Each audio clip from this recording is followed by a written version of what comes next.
Dans la famille Rotard, fut un temps où j'ai bien connu le papa, que je croisais sur les terrains lorsqu'il était professionnel à Martigues. J'ai joué quelques fois contre lui. Et puis voilà, la relève est là avec les enfants Rotard. Théo, bonjour. Bonjour. Amélie, Bonjour. bonjour. Bonjour. Et alors, félicitations tous les deux.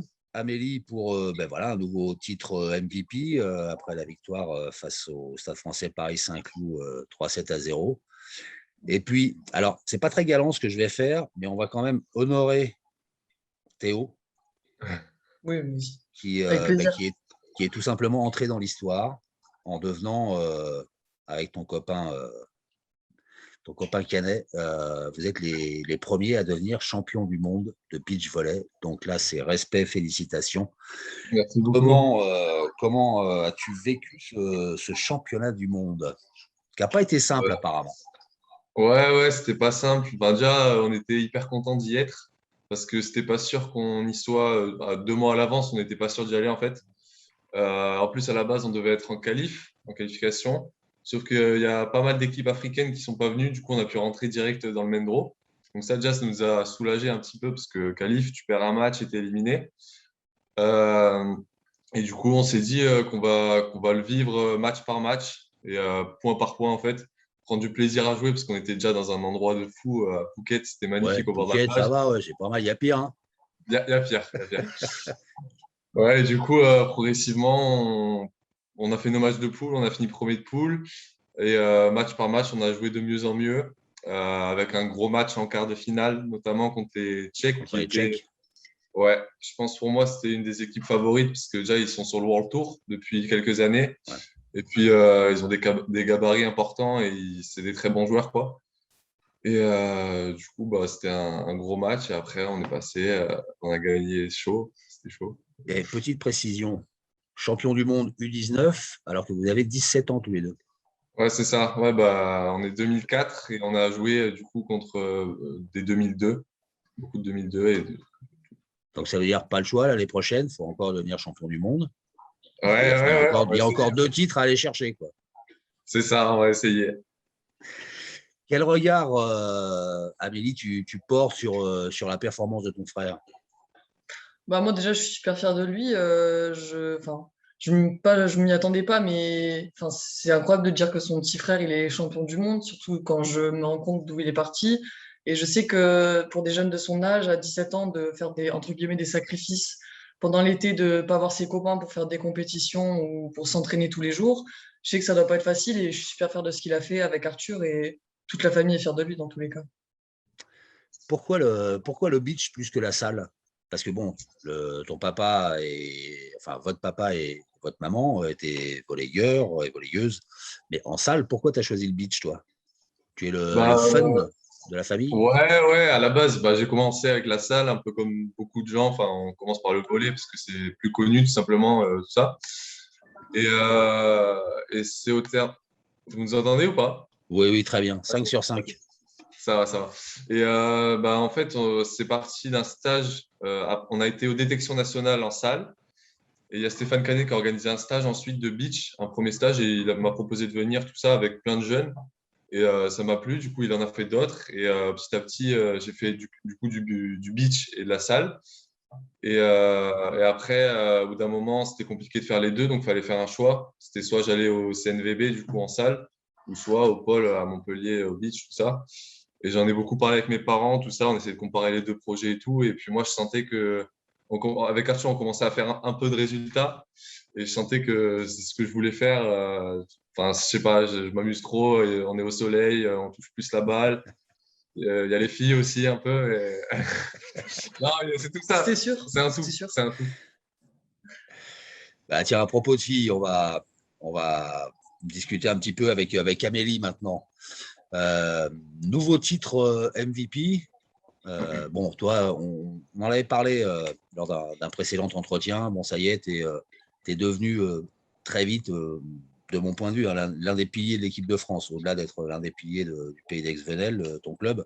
Voilà, tu t'es imposé très vite dans cette équipe de France, donc félicitations pour ça. Là, il y a un joli tandem de volleyeurs qui représentent bien la France. Nouveau titre MVP, gros match encore face au Stade Français Paris-Saint-Cloud, une feuille de stats complète. Hein, je crois que c'est 15 points à l'attaque, 2 blocs, un ace. Ouais, c'est quelque chose comme ça. Donc, tout continue de bien rouler, pour toi dans ce club dans lequel tu dois bien te sentir, si on en croit tes performances. Oui, bah après, Venelle, c'est un peu un club familial pour moi parce que j'ai eu entre guillemets mes débuts là-bas. Après, c'était un match, on était un peu dans une pente, on était un peu dans la galère ces derniers temps. On a eu Amandine Jardino qui a eu le Covid, donc quand on perd ce genre d'éléments, c'est compliqué après de jouer comme on peut jouer d'habitude. Mais là, une victoire contre Paris 3-0, c'est bon pour nous. Bah, on prend 3 points et comme ça, on se repose un petit peu pour le match qui arrive ce week-end face à Terville. Donc c'est cool d'avoir fait un résultat aussi propre et d'avoir été agressif dès le début. Voilà, vous revoilà dans le top 8, donc potentiellement en play-off avant les matchs retour. J'espère. Théo, Ouais. qu'est-ce que tu penses de ta sœur? Est-ce que tu as suivi son été en équipe de France? Bon, j'imagine que tu as regardé un peu, mais Ouais, bah, c'était incroyable parce que bah, je sais aussi d'où elle part. Qu'à la base, elle a commencé du coup chez nous à Marty avec mon père. Elle a dû faire aussi des sacrifices d'aller à Venelle en internat où ça a été très compliqué. Enfin, elle pleurait tous les soirs, tout ça. Mais elle savait que ça allait payer au final. Du coup, elle a changé de poste aussi. Elle était centrale. Ensuite, elle est passée pointue au CRSF4. Du coup, ça avait beaucoup de changements, mais elle a réussi à s'adapter. Et quand on voit l'été qu'elles ont fait du coup en championnat d'Europe, en prenant aussi un set à la Serbie en quart de finale, et c'est jamais arrivé. Je crois que c'est historique qu'elles aillent en quart de finale l'équipe de France féminine. ça fait très longtemps que c'était pas arrivé. Ouais. Ah ouais, voilà. Bah, en voyant que c'est aussi, comme vous le disiez, un pilier de l'équipe, c'était incroyable d'avoir à la télé et de la soutenir tout l'été. Et, Il est mignon. ouais, il est mignon, mais t'as jamais pleuré? T'as jamais pleuré, toi, Théo? Non, il pleure pas, lui, c'est un bonhomme. Bah justement, j'ai pleuré en Thaïlande après le quart de finale. Ouais. Ça faisait 2 ans que je n'avais pas pleuré, je pense. Là, j'ai toute la pression, tout le stress, être content. Enfin, ça s'est tout mélangé. Avec Arthur, on a pleuré. Vous avez le temps de vous retrouver parce que toi, tu es barré aux 4 coins du monde, généralement assez régulièrement avec le beach. Toi, Amélie, tu es très prise par ta saison en club et puis après la saison internationale qui débute, tu n'es jamais trop présente non plus dans la famille. Vous arrivez à vous retrouver quand même avec les parents et à jouer un peu entre vous? Faire des petits 2-2 mixtes? Alors, papa, le beach, c'est bon, il a arrêté, maman aussi. Du coup, si ça peut se faire des 1-1 entre nous, mais bon, au beach, je pense qu'il est large devant.